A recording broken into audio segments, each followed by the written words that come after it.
What is your best poem? Well, I mean, it's if not the best, it's one of the best. Is a little book called Audubon, A Vision. Was not the lost Dauphin, though handsome, was only base born and not even able to make a decent living, was only himself, Jean-Jacques, and his passion. What is man but his passion? You couldn't be a writer in Kentucky and not be in the shadow of Robert Penn Warren. Long ago in Kentucky, I, a boy, stood by a dirt road in first stalk and heard the great geese hoot northward.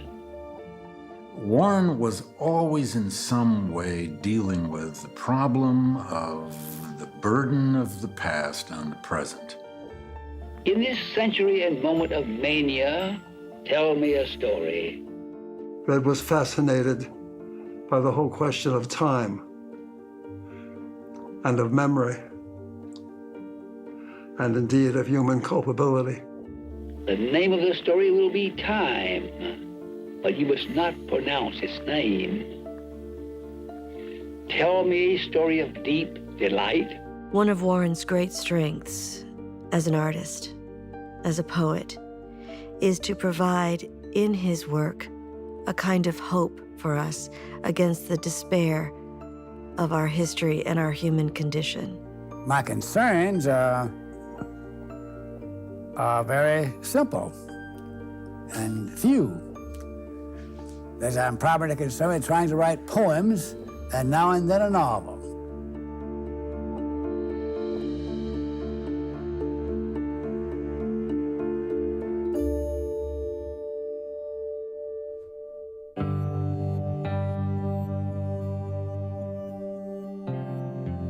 When I return to my father's birthplace in Guthrie, Kentucky, I feel a tumult of different emotions.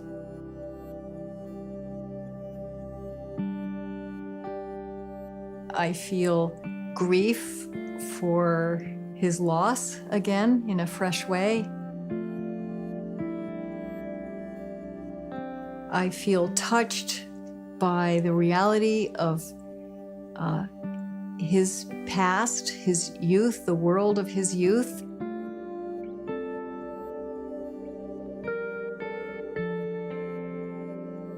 And I feel very moved by the landscapes of Western Kentucky.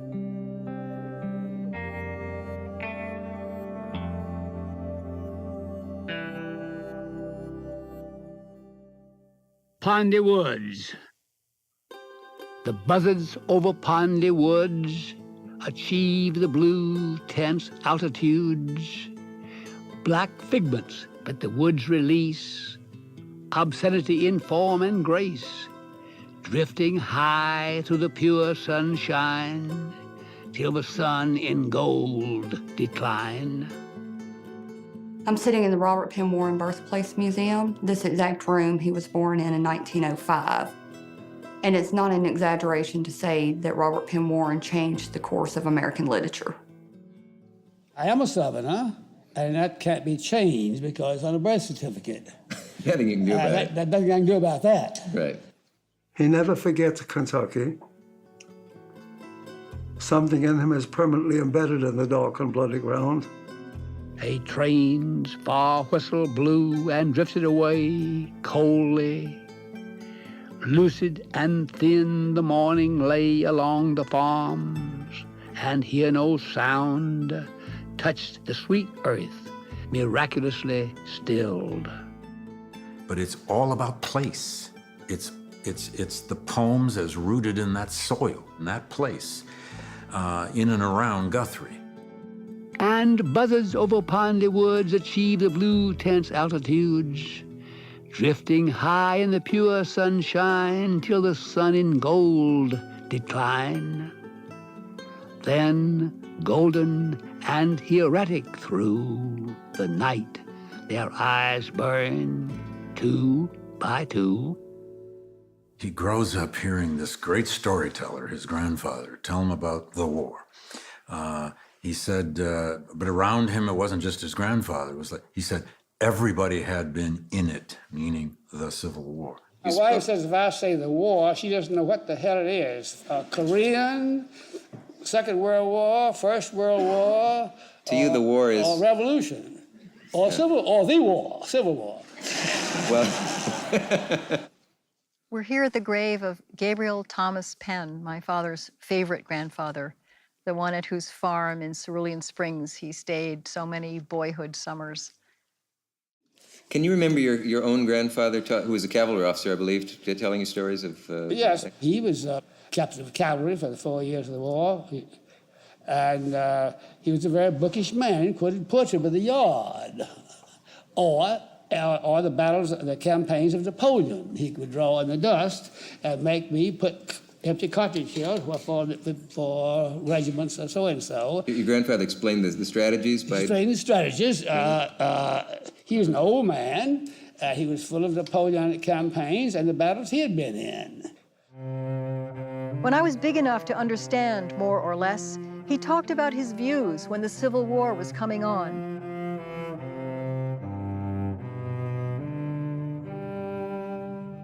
He had then been against the states' rights notion because he said his people had fought in the Revolution to make a country, and he did not want to see that country balkanized.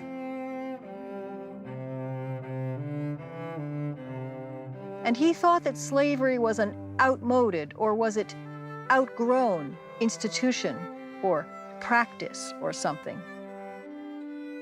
But when the war came and Virginia was invaded, he was ready to fight. Many of the businesses in that time are gone now, but one still remains. It is Longhurst General Store. It's owned and operated by Bill Longhurst. It was passed to him from his father. That was a great adventure to visit the little grocery store in Guthrie. It wasn't just visiting my father's past and Kent Greenfield's past and meeting the charming Longhursts, but it was a whole world, a whole intimate local world. You could feel that that store was a meeting place for the town. When All the King's Men was first released, it was released here in Guthrie at approximately the same time other places. And my dad was in here. I was just a small person at that time.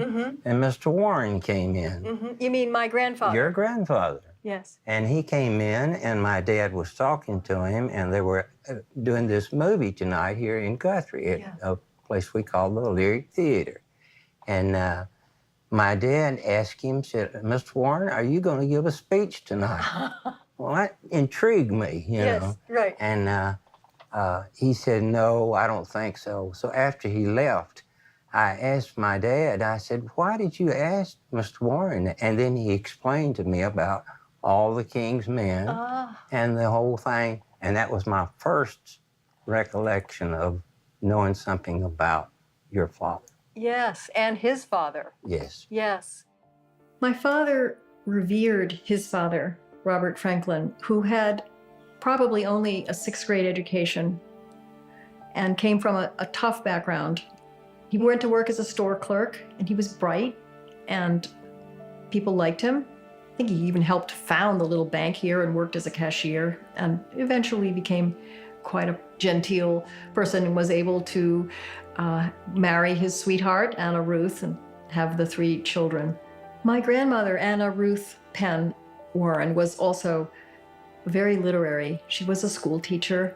She loved poetry, and she was very strict about making sure her 3 children, my father, his sister Mary, and little Thomas, did their homework. And the family was very close, the parents and the 3 children, very tied into the rituals and routines of family life, which included a lot of reading out loud with the children by the parents. My father wrote a poem about his mother called What Voice at Moth Hour, in which he remembers her with such poignant feeling. The voice that I heard once at dewfall, I now can hear by a simple trick. If I close my eyes in that dusk, I again know the feel of damp grass between bare toes. can see the last zigzag, sky-skittering high of a bull bat, and even hear, far off, from swamp cover, the whippoorwill. And as I once heard, hear the voice, "It's late, come home."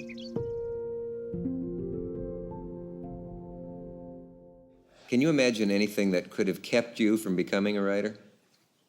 I didn't want to be. I wanted to be admiral of the Pacific Fleet.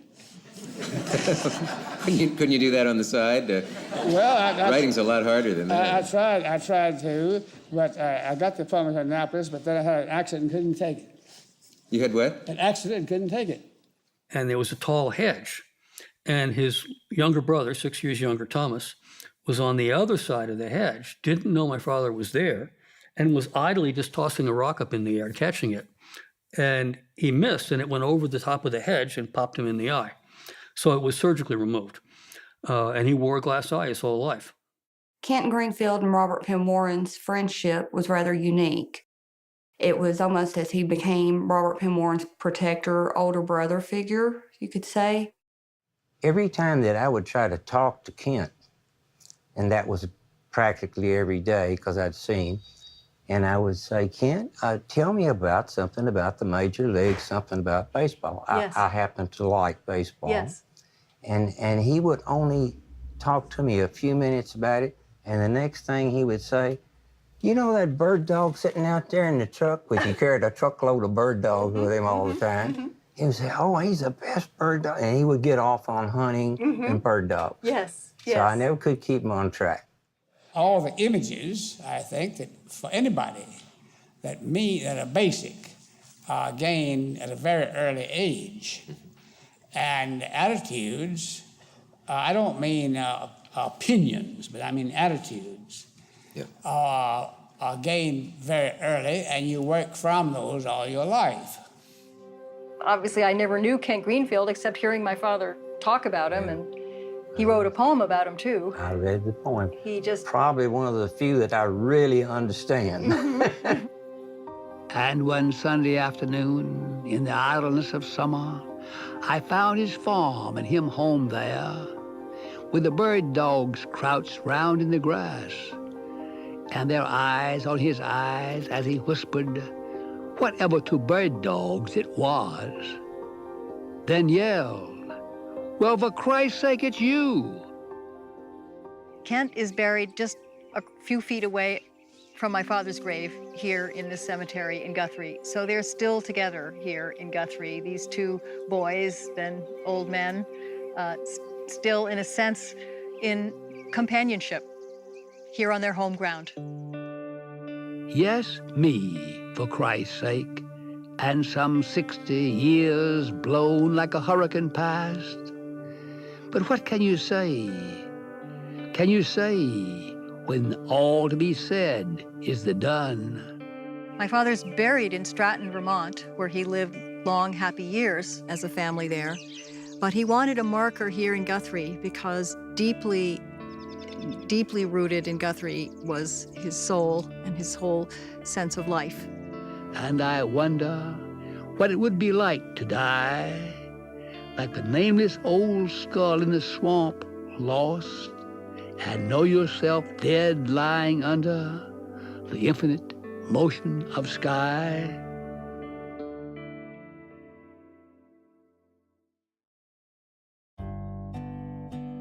By the time he's 18, he's discovered by what becomes known as the agrarians. And he's the boy wonder among these Nashville agrarians, Ransom and Tate, who was actually his college roommate. And they see in him an amazing skill and ability as a poet. And these people were very learned people there, you see, this group. Mm-hmm. It made ordinary classes seem rather dull the next week, you know. When Red went to Vanderbilt, I think it opened some doors to a much broader world. And it was a very affirming, powerful presence for him to have established writers who took an interest in him, challenged him, and he could challenge them. These people were already publishing poetry, were getting to be well-known poets, and they considered my seniors. And I was in the classes of Davison and the classes of Ransom. and they invited me around as a guest once or twice. And I knew Tate very well and Merrill Moore very well, who were younger than they, but then ahead of me. It was my education. Whatever I got from them. Alan Tate has a description of my father that I'd like to read. It seems to me wonderfully evocative. So this is what Tate says about meeting my father. Turning around, I saw the most remarkable-looking boy I had ever laid eyes on.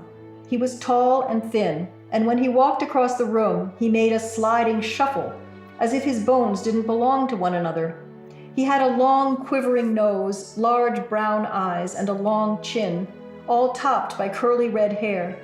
This remarkable young man was Red, Robert Penn Warren, the most gifted person I have ever known. And he gets asked to write a piece for the famous book of essays called I'll Take My Stand. And I believe it's Davidson who says, you know, Warren, your task is to explain essentially why segregation is natural and necessary, why Black folk are rural, agricultural, and essentially a peasantry. You have to explain this. And so he writes this piece called Briar Patch, which I think is probably the only important piece of writing that Warren ever really regretted he wrote. In your lifetime, you have changed your opinion, if we only go by your written works. A student studying you would find that you have changed your opinion during your lifetime on the subject of segregation. I did, at one time, see no solution beyond that of the super and subordinated, this was I was a boy,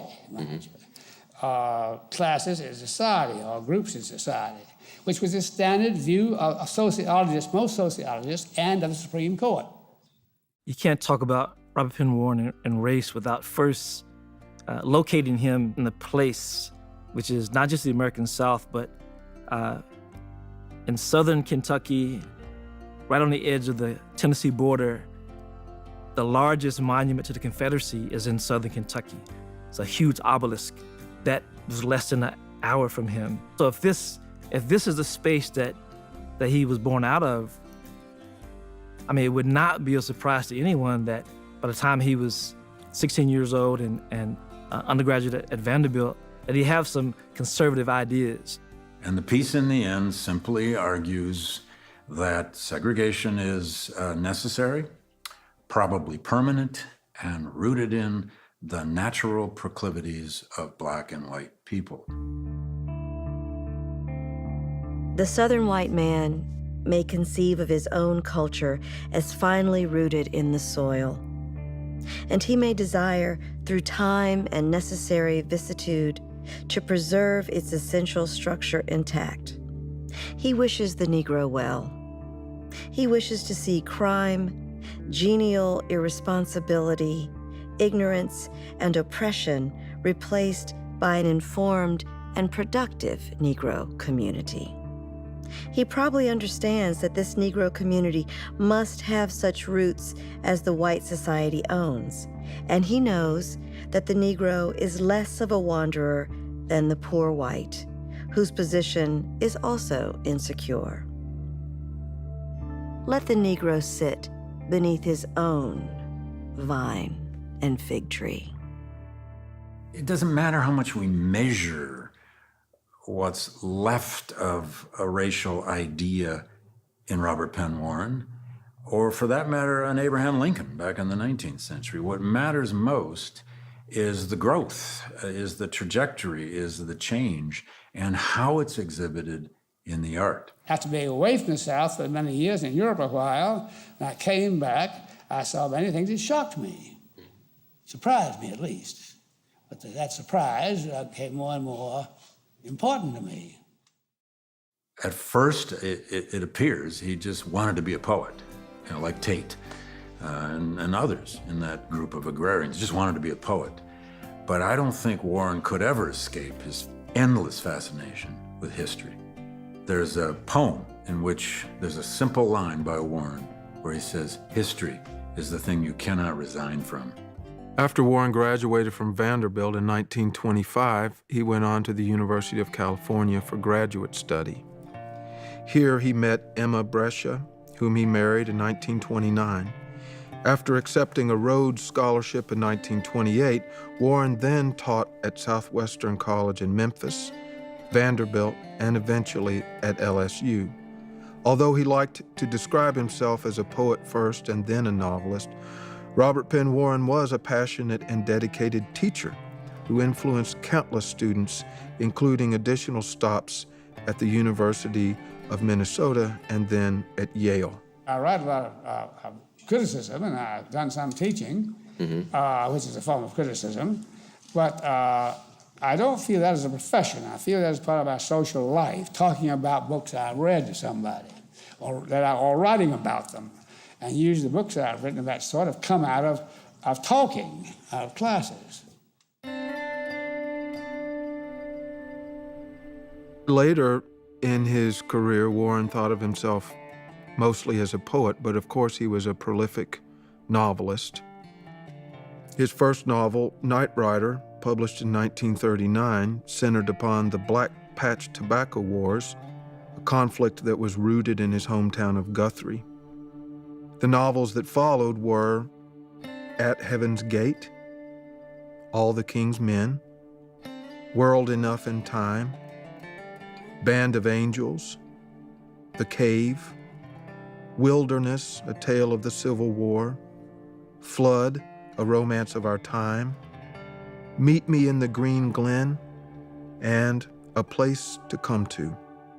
But of course, the novel that Warren will always be remembered for is All the King's Men, which won the Pulitzer Prize for Fiction in 1947 and was later made into a movie in 1949, which won the Academy Award for Best Picture and therefore assured Warren considerable security and status.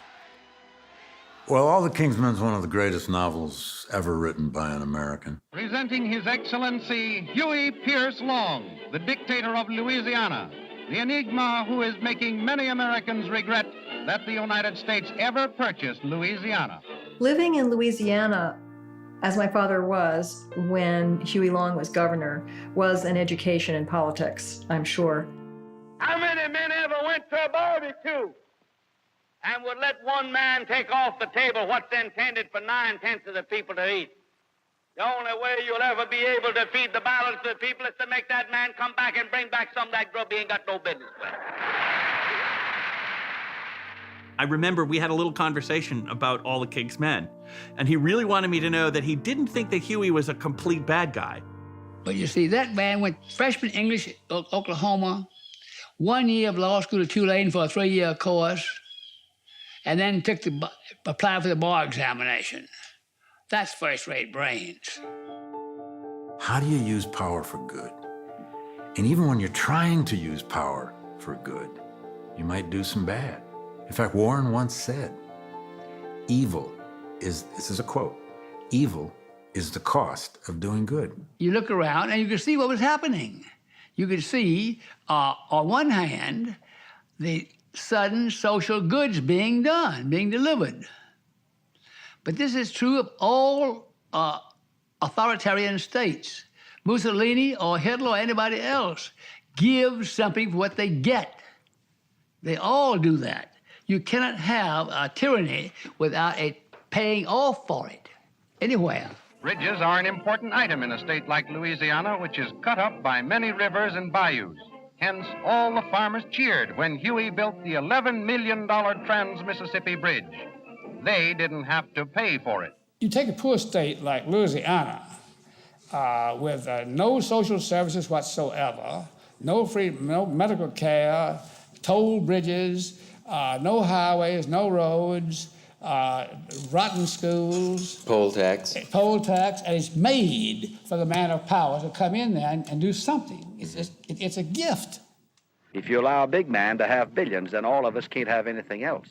So we propose that none shall be bigger than a 10 millionaire, and none shall own less than a home and the comforts necessary for a home, and property to educate their children. Just the outline of the story, plus the legend, not the facts, were interesting to me. It raised a question that was important to me and to any observer, is what is the nature of power in a modern world? And now, the corporate element of this state that were cheek cajoled, hand in hand with them, who profited by it, who ransacked this state for the element of their allies, are being told what they can do and what they can't do, what they will pay, what they can't keep from paying for the welfare of the people of Louisiana, and we expect to have this state ruled by the people and not by the Lord and the interest of high finance.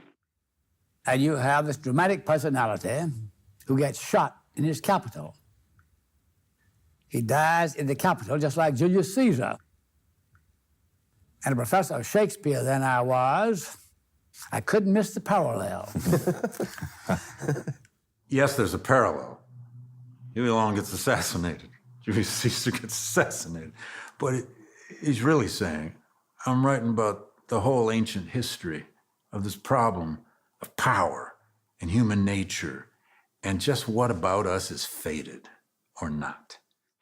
It is our estimate that 4% of the American people own 85% of the wealth of America, and that over 70% of the people of America don't own enough to pay the debts that they own.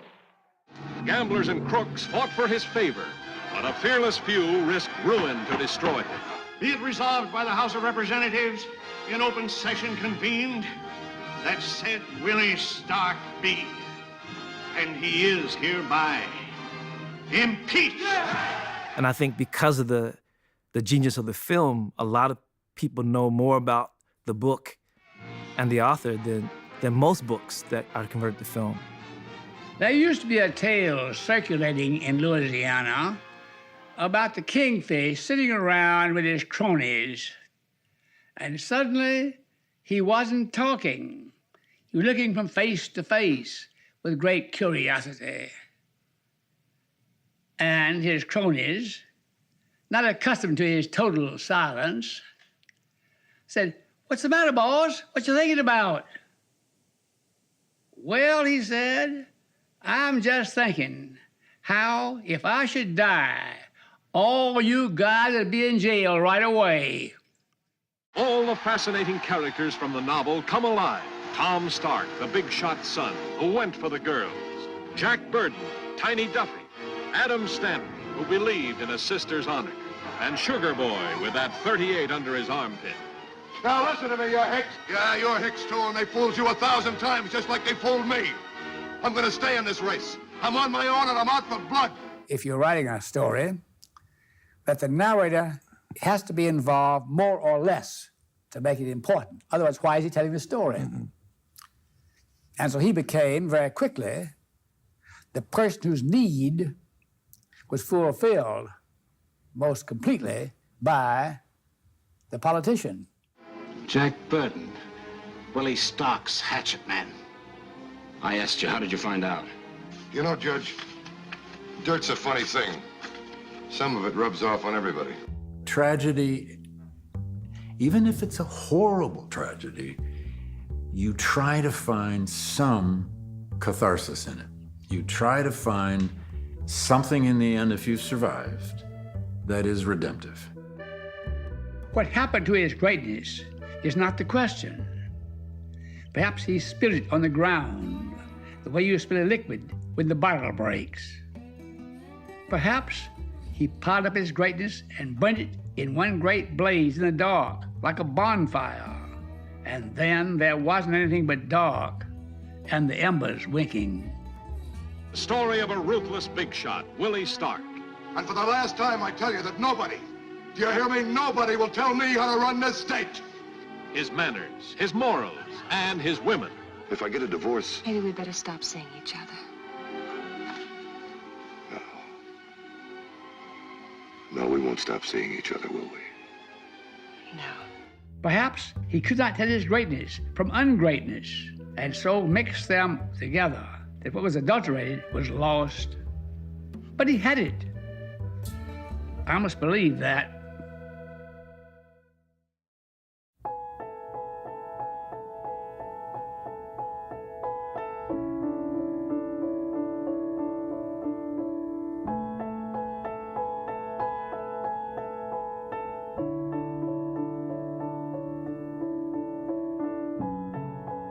Red Warren had an unhappy first marriage, but then he met Eleanor Clark, and they found in each other kindred spirits. It worked. And then Rosanna and Gabriel were born. As a family, they embraced life. They gotten to know themselves, well, so they weren't making the kind of mistakes that we all do when we're a bit younger. I think that the stability and of the household was greatly contributory to a sense of security that we both felt as kids. The sense of mutual respect that they had was exceptional, and you could see it in everything, even including in their humor, including when they argued, including when they bantered with each other. There were so many things about which they disagreed, and he adored her as she did him. They built a great life together as a family, and family also included friends. Long weekends, holidays, parties. It was really special to be part of that extended family. Red and Eleanor Warren were wonderful parents. And Red was the most loving father you could imagine.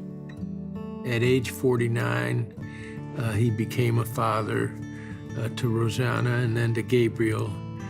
And I can see the smile that would crease his features when he was in the presence of the children.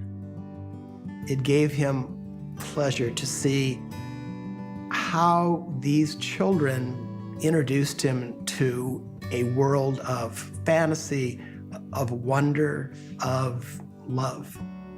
He felt transformed by the fact that he was a father. That sense of taking your art seriously is something that I certainly grew up with and lived with as a child. I have two children, both of whom plan to be artists, are working hard at it. And they were undoubtedly working about another world. And the world they look at is not the world I looked at the same age. Their work would be different. It doesn't need to be any worse, and I hope it'll be better. My father was a deeply playful man. And I remember I was 12 years old and we were living in France, and I made up a whole imaginary country and had a king, and I wrote a whole little book about it. I made a map of it, and we acted it out. My father dressed up in some outrageous king costume, and I think I was dressed up as princess or prime ministress or something like that, and my mother filmed us. So this imaginary country became a fantasy for the entire family. Getting married to Eleanor and having these two children gave Mr. Warren a second life as a writer. It inspired him, it moved him on, it made his writing better. My mother and father both loved the outdoors, and they were both very physically active people.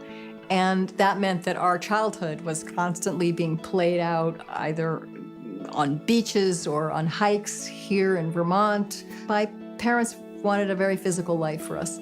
And I think the relationship that you see with Red and Rosanna and Red and Gabriel, and how much he was able to nurture their creative endeavors from a very young age, is evident.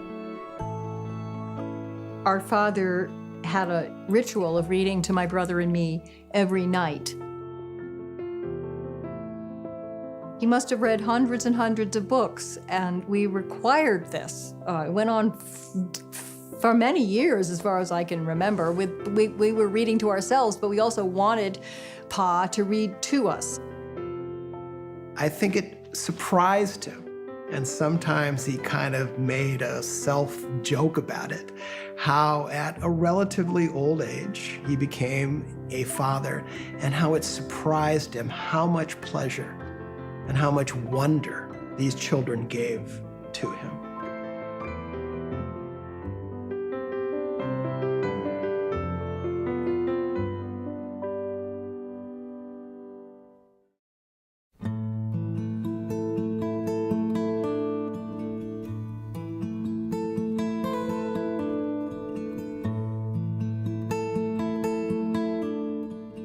It's a strange observation to come across a gap in Warren's poetry. He began as a poet, writing poems as a teenager. First poem published when he was 17 in the old camp log for Camp Knox and summer military camp. And then around 1943, he hits this 10-year dry spell. Something happens on the other side of that dry spell that his poetry has transformed. And he goes on to win the Pulitzer Prize for Poetry twice. I'd always had a mixed feeling about Red's earlier poetry. I thought it was too much influenced by T.S. Eliot to really find its own voice. But in the Yale bookstore, I found the volumes Incarnations and Audubon, A Vision. I purchased them and read them. I was fascinated. I felt that he was breaking away from Eliot to a style of his own. You had a curious block for a time. Curious block for a time. I wrote 2 novels in that period, and 1 long poem was published in the Peterson book, but I could not finish a short poem. What does it mean you can't finish a poem? You couldn't... I write 4 or 5 lines, and it'd be going fine, and something would happen. Then I'd write something, it was too awful. And I'd put it in a folder and lay it aside. What if you showed it to your wife and she said, "That's a fine poem, I don't know what you're talking about"? Well, I wouldn't have done that. You didn't use Mark Twain's theory of letting your wife go through your work and see... No. And she doesn't show me anything. The midpoint of his poetic career is something like 1968, when he's already 63 years old, and when most poets have really stopped reinventing themselves. Well, what broke your block? I don't know. I suddenly found myself living a new life, a new world, and living in a ruined fortress on the Mediterranean with a young baby of a year old, beautiful little baby of a year old, and I was living a very happy life, and which began again. What Warren himself said is that he had ridden himself into a corner by taking too fastidious a view of what counts as a poem. In 44 to 54, I couldn't finish a single poem, short poem. It died, totally died. I must have tried 50 poems in that period, I don't know how many. They never got past a few lines. They die on me. So most of the poems since then, which means most of my poems written since then, this new start in 54, when I was 50 years old almost. The new kind of poetry started for me. And that was a poetry coming out of the sense of the immediate world, and not from a poetic idea. And this made a whole change of style and a whole different feeling for the potential of poetry for me.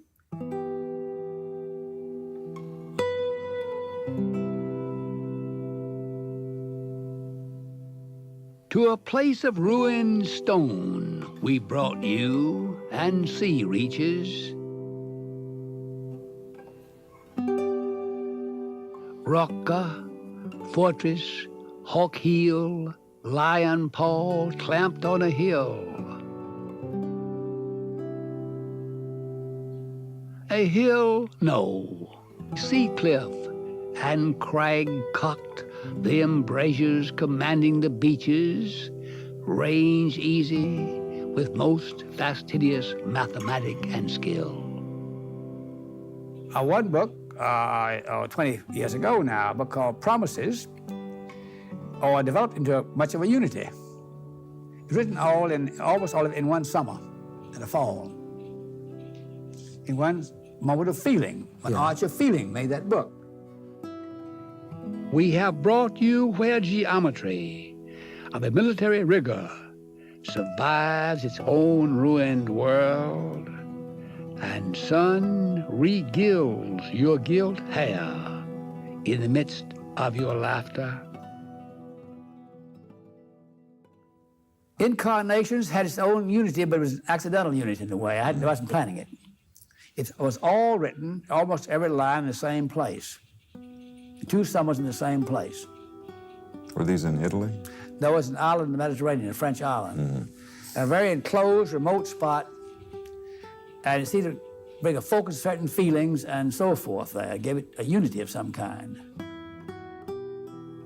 Here the fig lets down the leaf of the fig 5 fingers has. The fingers are broad, spatulate, stupid, ill-formed, and innocent, but of a hand, and the hand to hide me from the blaze of the wide world drops shamefast down.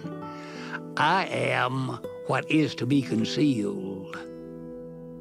The Leaf is a poem that's full of metaphysical extremity. I lurk in the shadow of the fig. Stop, go no further. This is the place. To this spot I bring my grief.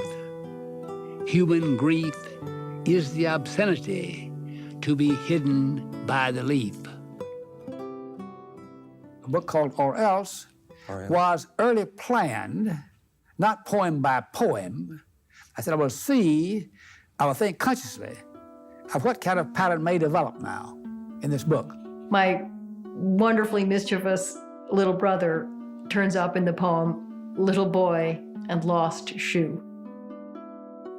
The little boy lost his shoe in the field. Home he hobbled, not caring, with a stick whipping goldenrod. Go find that shoe, I mean it right now. And he went, not now singing, and the field was big.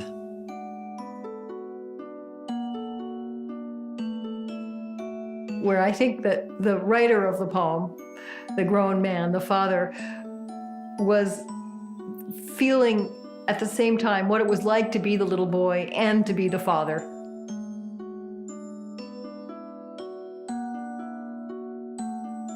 I don't know why you dawdle and do not hurry.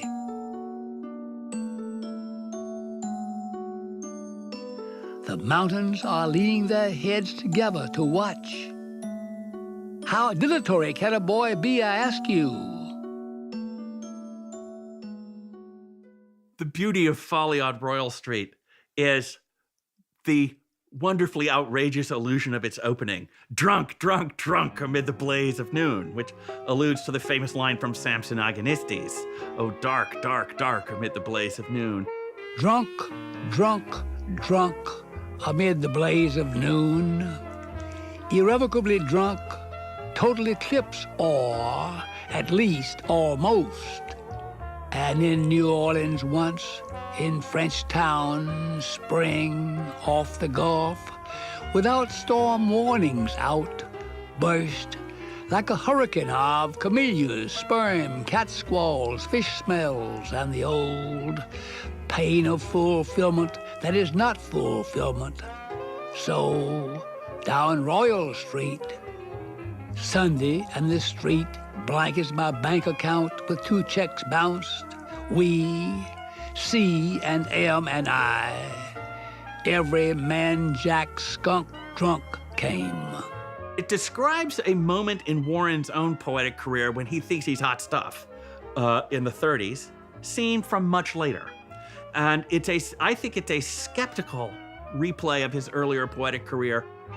A cup, a brachycephalic head and garlic breath, toothpick from side of mouth, and pants ass bagged and holster low. From eyes the color of old coffee grounds, regarded with imperfect sympathy, la condition humaine, which was sure God what we were. He was fascinated by Melville's poetry.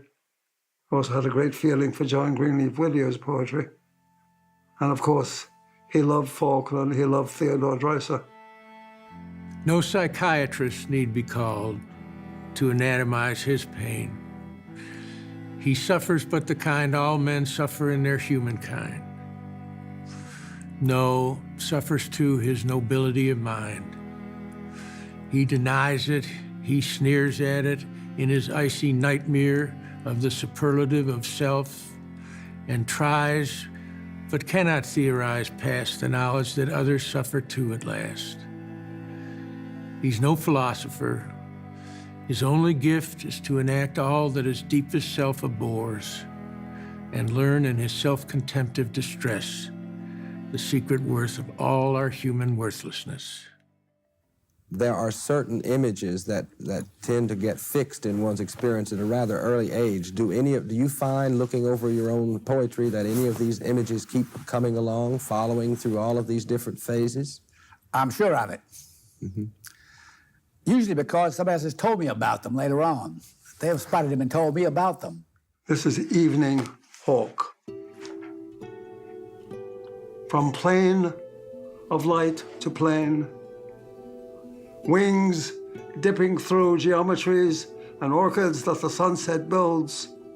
Out of the peaks, black angularity of shadow, riding the last tumultuous avalanche of light above pines and the guttural gorge, the hawk comes. It's so crucially important to read poetry out loud. His wing scythes down another day. His motion is that of the honed steel edge. We hear the crashless fall of stalks of time. He wrote a lot of pieces about birds. The head of each stalk is heavy with the gold of our era. Look, look, he is climbing the last light, who knows neither time nor error, and under whose eye, unforgiving, the world unforgiven swings into shadow. And what he was, in my view, always looking for is that darkness in humanity. Long now, the last thrush is still, the last bat now cruises in his sharp hieroglyphics.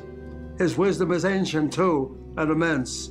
The star is steady, like Plato, over the mountain. He's gone out of his way to make the texture of his line very rough and very gritty. If there were no wind, we might think, here the earth grinds on its axis, or history drip in darkness like a leaking pipe in the cellar. The next big step for Warren is in segregation, the inner conflict in the South. It's a travelogue and a series of brief interviews with ordinary Southerners that Warren undertook for Look magazine in 1955 and 6. He lives to watch and see this civil rights revolution happening to his own beloved, complicated, ambivalent South. And it inspires him. At the same time, it confounds him. But he's got to write about it. A girl from Mississippi had said to me, "I feel it's all happening inside of me, every bit of it. It's all there." I know what she meant. And he knows so many of these towns. He knows so many places. He had a profound sense of place. It is Mississippi I now see down there, the land slipping away in the long light. And in my mind, I see idly the ruined, gaunt, classic clay hills, with the creek bottoms throttled long since in pink sand, or the white houses of Holly Springs, some of them severe and beautiful,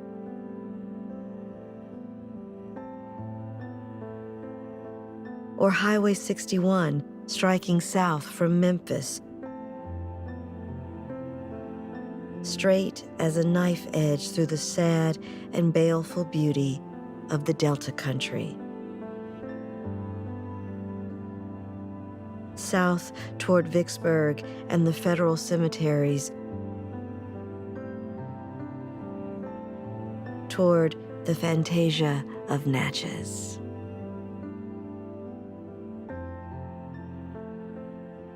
And the last interview in the book is with himself, his divided self. Question: are you a gradualist on the matter of segregation? Answer: if by gradualist you mean a person who would create delay for the sake of delay, then no. I think asking the question is the big thing, the big theme of all of Warren's work. Has the South any contribution to make to the national life? Answer. It has made its share. It may again. Question. How? Answer. If the South is really able to face up to itself and its situation, it may achieve identity. Moral identity. Then, in a country where moral identity is hard to come by, the South, because it has had to deal concretely with a moral problem, may offer some leadership.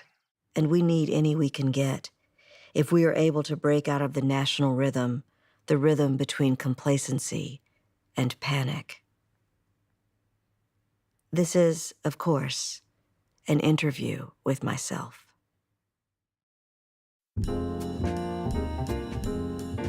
In '64, I believe, he conducted a series of interviews around the country of all these civil rights leaders and activists. And he was interviewing Dr. King, Malcolm X on the other end, that really broad range of who was considered safe in America.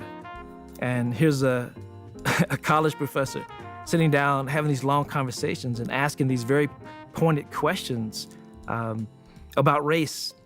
Robert Penn Warren's interview with Martin Luther King is more personal than I think I've heard any interview with Martin Luther King. All previous revolutions have aimed at the liquidation of a class or regime. This one does not aim at liquidation of a class or regime. How would you define that aim, then? This is a revolution to get in. I think you're quite right that most revolutions, almost all revolutions, have been centered on destroying something, you see, and that's been the center. When in this revolution, the whole quest is for the Negro to get into the mainstream of American life. If you listen to the interview with Dr. King, you get new information. I mean, I've rarely heard Dr. King talk about his father. Do you see your father's role and your own role as historical phases of the same process? Yes, I do. I think my father and I have worked together a great deal in the last few years trying to grapple with the same problem. And he was working in the area of civil rights before I was born and when I was just a kid, and I grew up in the kind of atmosphere that had a real civil rights concern. In Who Speaks for the Negro, you get a lot of his personal reactions to the people he's met, from James Baldwin to Malcolm X to Martin Luther King and many others. And some of them are very cooperative in their interviews with him. Some of them are not. Malcolm X, I think, pretty much played him like a fiddle. Can a person, an American of white blood, be guiltless? Guiltless? Yes. Well, you can only answer it this way, by turning it around. Can the Negro, who is the victim of the system, escape the collective stigma that is placed upon all Negroes in this country? And the answer is no. And the thing you don't hear very often is hear Malcolm laugh. Suppose we had the objectives demanded by most civil rights organizations now, actually existing. Then what? Suppose. Let's suppose it. Let's suppose it. Let's suppose it. You'd have civil war. You'd have a race war in this country. Because they were intellectuals, and he took Malcolm X seriously as an intellectual, not merely as somebody who was making radical postures that he could quote. And they kind of enjoyed fencing with each other. I was about to ask you about what is a Negro? Yes, it's an attitude. I'll tell you what it is. And white is an attitude. And it is the attitude of the American white man that is making him stand condemned today before the eyes of the entire dark world and even before the eyes of the Europeans. It is his attitude, his haughty, holier-than-thou attitude. The interview with James Baldwin was really interesting because I think one of the first questions to come out of that in the first moments was questioning the idea whether this was a revolution or not. In what sense, Mr. Baldwin, do you think the revolution is a revolution? Well, that's a tough one to answer because I'm not always sure that the word revolution is the right word. I myself use it because I don't know of any other. It's not as simple as a revolution of one class against another, for example. When you listen to the interview he did with James Baldwin, you get the feisty James Baldwin. Let's take some specific episode, like the school busing program in Harlem. I have nieces and nephews who were being bused for a while, and some of them still are. And their parents took the attitude that if the kid was willing to undergo this, then maybe, it was worth it. But no one thought that it couldn't have any effect, really, since after all, those kids come back home. To the same house. To the same house. The white kids do and the black kids do. What happens in a school day is not going to make that much difference. This was not a rehearsed parade or performance that was happening here. This was something that was very raw and stripped down and very natural. How many Negroes read your books? My brother, who lives in Harlem, says that whores and junkies and people like that steal the books and sell them in bars. Been a lot of hot things sold in Harlem bars, but I never heard of hot books being sold in Harlem bars before. So I gather that means something.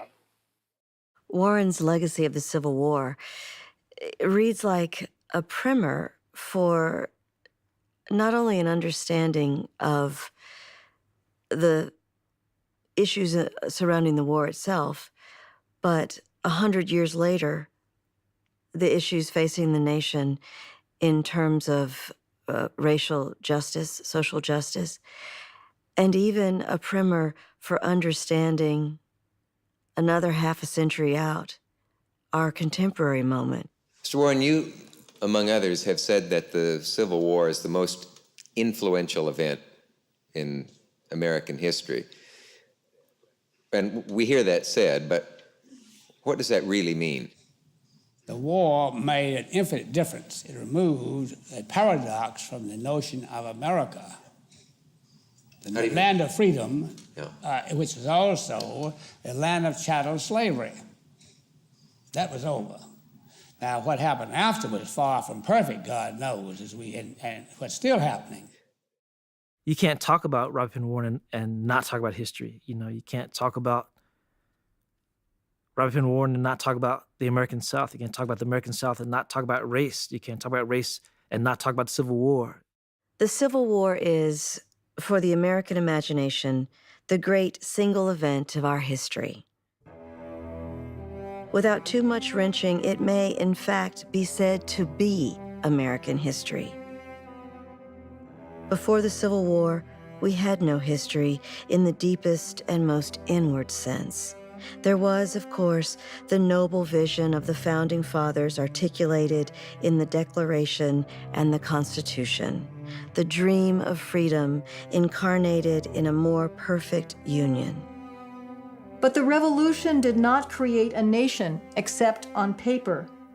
And too often in the following years, the vision of the Founding Fathers, which men had suffered and died to validate, became merely a daydream of easy and automatic victories, a vulgar delusion of manifest destiny, a conviction of being a people divinely chosen to live on milk and honey at small expense. The vision had not been finally submitted to the test of history. You find a man probing to understand not just the problem of racism, but the problem of human nature itself.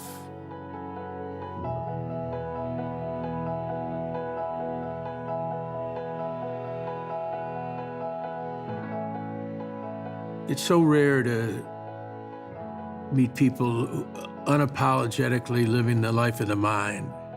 Warren belongs in any pantheon of the greatest American writers of the entire modern era. I mean, very few people wrote so well in so many different genres. Warren is one of my literary ancestors. And in that way, he's a voice in my blood. Robert Penn Warren had a vision, not only a creative vision expressed through his fiction and poetry, but a broader vision of our entire country and its complicated history. So for me, there is something remarkable about this man that I find deeply moving, always. You do think of what friends will think of your work as it's progressing? A few people whose opinions I value highly, I'll show things to, but they become fewer and fewer the older you get because they die. Yes. What are we going to do about that? Well, you trust yourself more, I guess, and then die. My parents were very serious workers. Wherever they were, they wrote from 9 in the morning till 2 in the afternoon, and the children were absolutely forbidden to bother them. Behind me here is the little work cabin that my father had built so he could have a place to go, a secluded place to go and write. And he wrote in this work cabin from 1963 until shortly before his death. When I heard that Mr. Warren had died, I remember vividly, and if any of my reaction was founded in illusion, so be it. I remember thinking, well, now the angels get to listen to him. Sun low, all silence, then sudden. But Jesus, he cried, what makes a man do what he does? Him living until he dies. The night my father died, he was in this room, which is the guest room of the house, because he could no longer go up and down the stairs. So for several weeks, he and my mother had been sleeping in this little guest room, my father in this single bed, my mother in this bed. And those last few nights of his life, I slept on the floor here next to him. I am not dead yet, though in years, and the world's way is yet long to go. And I love the world, even in my anger. And love is a hard thing to outgrow. It was the strangest thing for me, who had never been with a dying person, to have someone I loved as much as I could love any being on this earth, no longer be in his body, that separation had occurred. Passion and slaughter, ruth, decay, descend, minutely whispering down, silted down swaying streams to lay foundation for our voicelessness. When my father's funeral service was held here, and we gathered in this clear, simple, matter-of-fact, mid-19th century little church. It was an intensely moving service. His old friends came from all over the place. Cleanth Brooks spoke, Van Woodward spoke, Albert Erskine spoke, Saul Bellow spoke, Ralph Ellison spoke. And now that many years have passed since my father's death, and the rawness of loss has passed and has been absorbed into many other feelings and memories, coming back here is wonderful. It makes me feel how right this place was and is. All our debate is voiceless here, as all our rage, the rage of stone. If hope is hopeless, then fear is fear, and history is thus undone. And then we went in cars a few miles down the road to the very obscure country graveyard, Willis Cemetery, where no one had been buried for 100 years.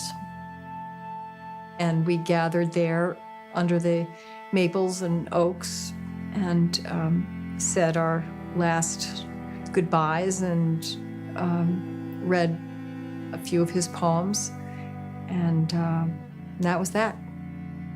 We live in time, so little time, And we learn all so painfully that we may spare this hour's term to practice for eternity.